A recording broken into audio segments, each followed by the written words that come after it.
Hey everybody, it's Tina Campbell, the New York Regional Partner of Master Networks, here again for another Lunch and Learn. This one is very timely, and I'm really excited to have my friend Beth Rowan here.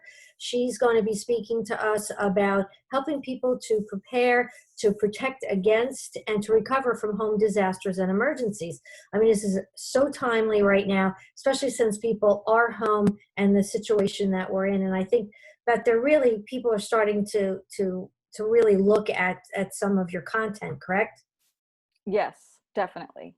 COVID has really made people stop and think about things that they probably had avoided before. I created Evergreen Ally 2.5 years ago after my parents' house burned down.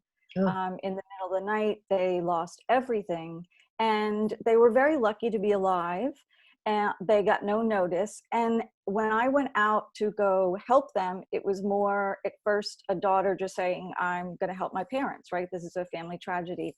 And I'm a fixer. I've always been a fixer. If there's a problem, if we want to improve something, that has been kind of my personal MO. I came from the retail and luxury world, and I worked for very big brands, always defining a path forward. No matter what was happening, we were going to go forward. And so I think that was kind of like the qualities in me that came out to help my parents. Was, we have this problem, they've lost everything. What do you do the next day?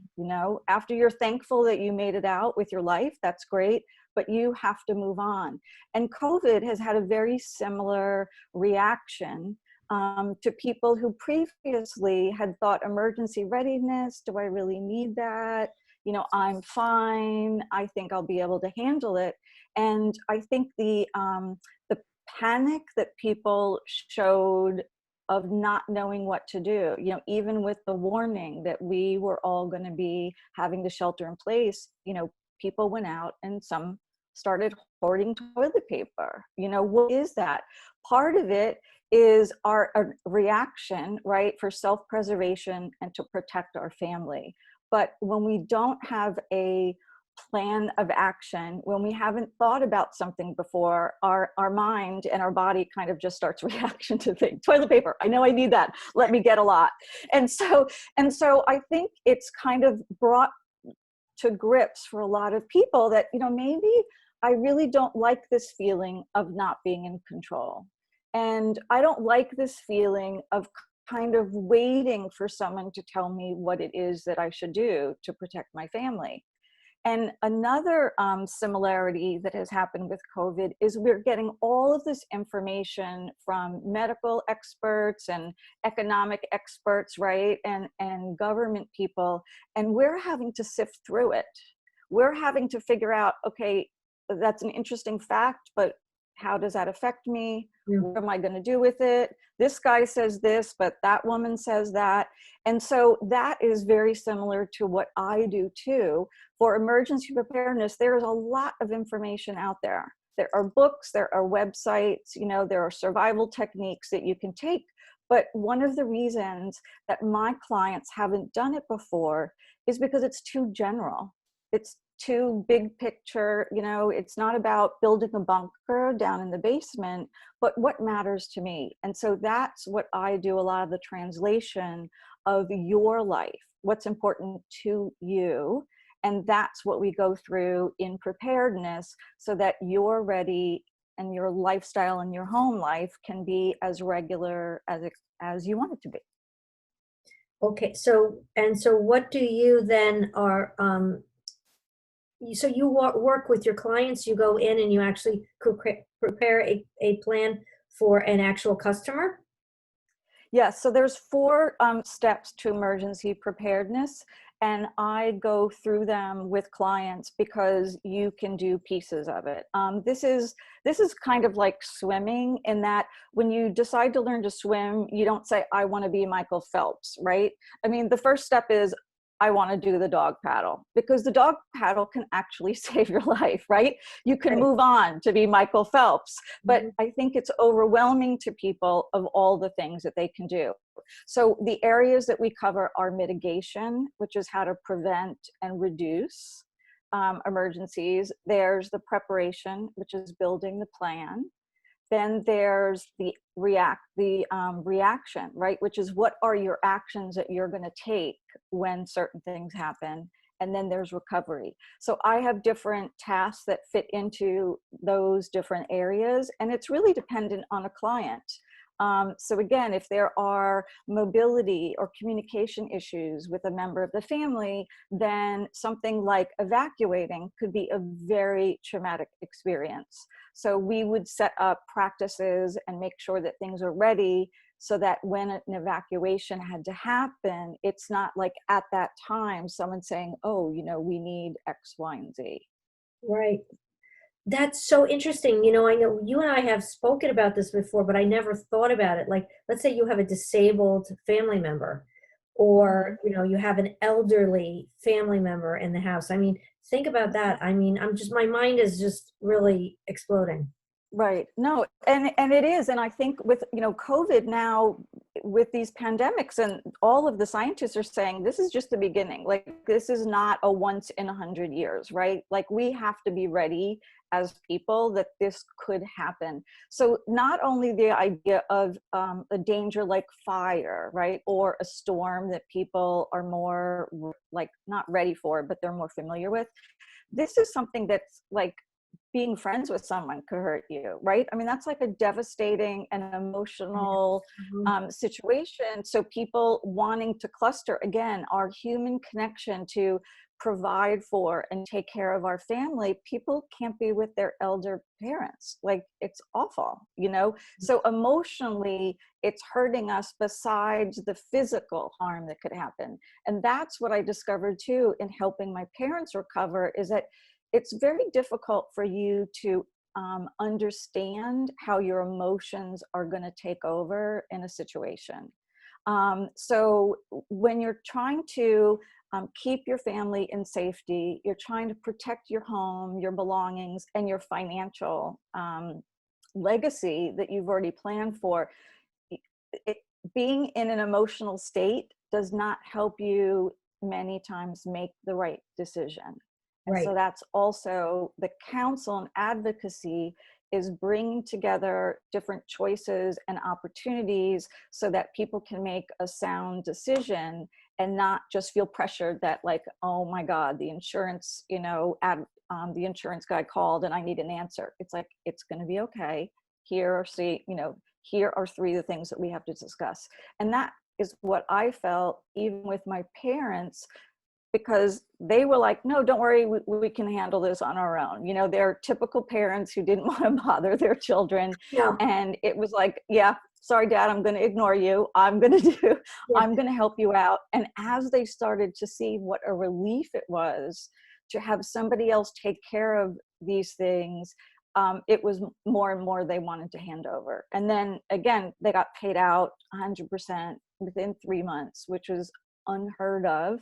And that goes to my kind of dog with a bone attitude, is that when they told me this could be 24 to 36 months, and I was like, yeah, no, thank you very much.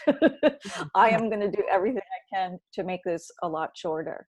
So, And so that, mhm, I'm very interested. So let's just say, looking back on it, because you didn't have you back then, mhm, but you mhm, had you, but you didn't have the you now, right? Who's doing this, right.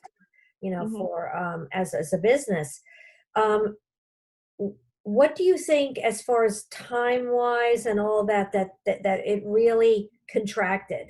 Like, what would you say, like, working with the you now, you could have used somebody, with the preparedness plan. mhm, What do you think it right. would have cut down on, as far as, like you just said, it went from, I think you said 3 months, where they were saying something like 26 to 36 months. Right. And Yeah. now that you would have had your plan, do you think that all of the kind of ducks fall in a row now because you're planning it?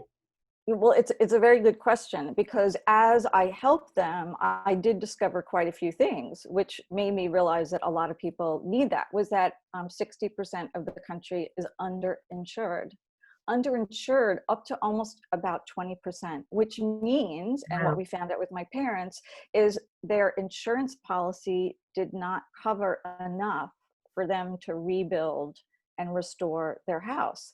And that is a misconception, I think, that a lot of people have, is when they buy their home, they get homeowners insurance and they think, fine, that's great, I'm going to put it in a drawer and I'm going to And you renew it never every year. review it again. But they don't look at it. They didn't look at the 50 pages of what's in it. And so the expectations, and this happens in disasters all the time. You see people say, I thought I was covered for it. I thought, my insurance would cover it. And so, those poor insurance carriers have to be the sad, people There. say, no, I'm sorry. So underinsured. So what lesson that was definitely that when my parents bought their new house, not only did they look at that, and we have it on the calendar to review, but also the replacement value, because how real estate, especially New York, California, how real estate changes, you have to be up on that. Personal belongings, the inventory, that's another area most people don't get paid out on, because they don't list it, they don't inventory, they don't know the value. And again, that's something, can you imagine inventorying your home? I mean, who's going to do that, right? And so that's what I do. Exactly. That's what I do, because at the end of the day, the insurance company will say, yes, this is how much you have, but may I please have the inventory list? And it's like, are you kidding me? So it's much harder to do that afterwards, believe me, than it is to do beforehand.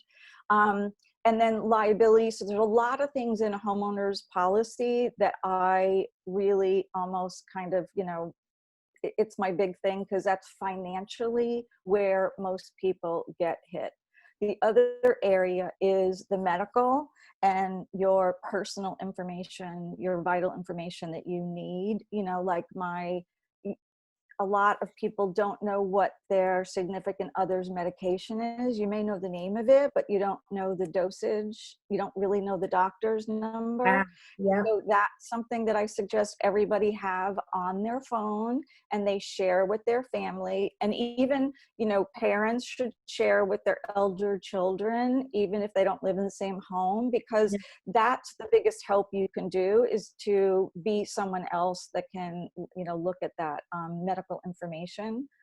And COVID has brought to light the other area, which is your advance directives. Right. It's about having a healthcare proxy. It's about having a living will, having a will, because what this is shown, the stories about the medical professionals who are talking about how they're having to show their children, the drawer where all the information is.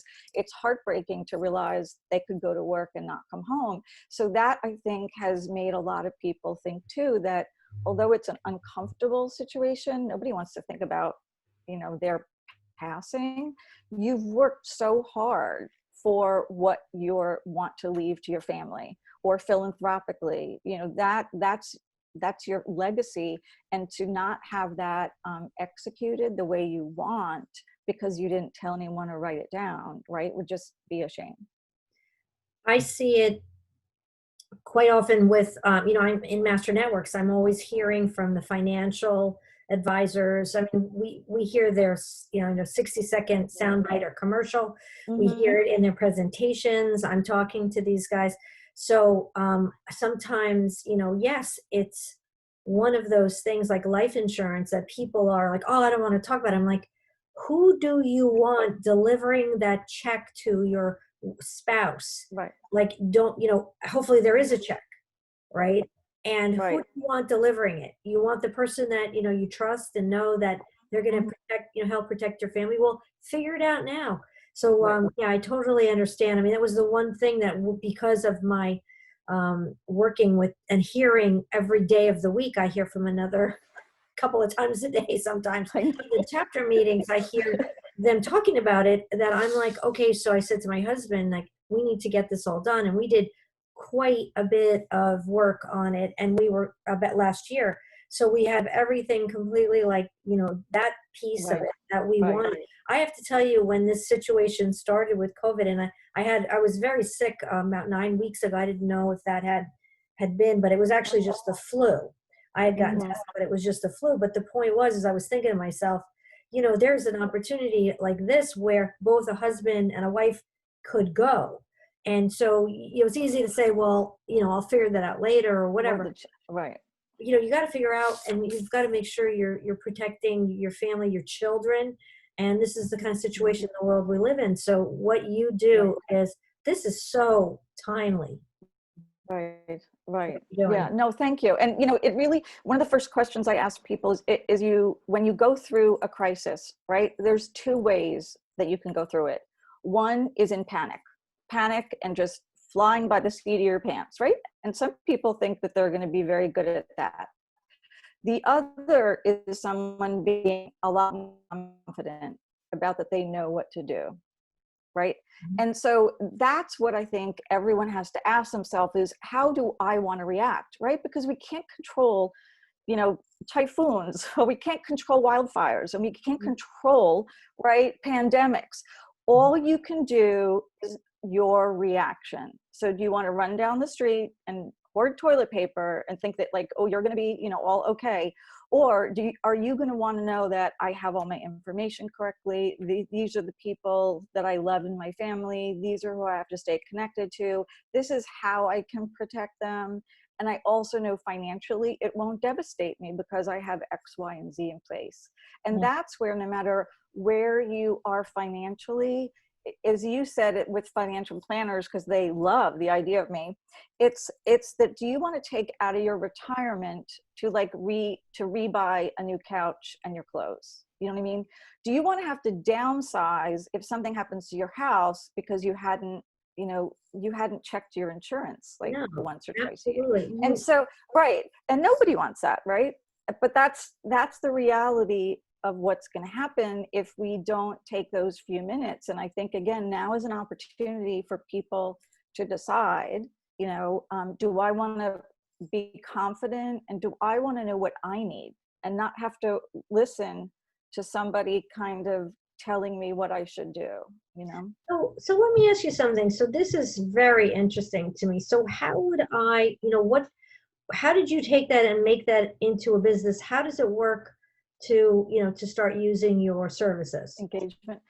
So my engagement is that I do a lot of the heavy lifting. So after I do a needs assessment about what are the key areas and each person's family activities and what's important to them, I kind of give them a menu of options that address, based on those 4 areas, things that we can work on. Due to COVID now, that I can't be in people's homes doing a lot of that heavy lifting on my own, is I've done a series now where it's a little bit more on the onus of the client, but it is a Zoom, a conversation. We work on what these topics are. The client then has homework to kind of get these things in order. And really, it's for the person who right now is feeling like, I want to get a little bit more settled. I want to feel a lot more calm that I'm on the way. So, and I will talk to anyone for 30 minutes, free consultation, because nobody really does this. So I do understand that there's, people want to speak more personally about themselves and how I can help them.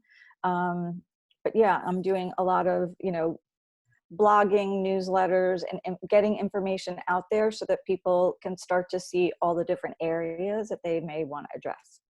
You're the protection coach, Yeah.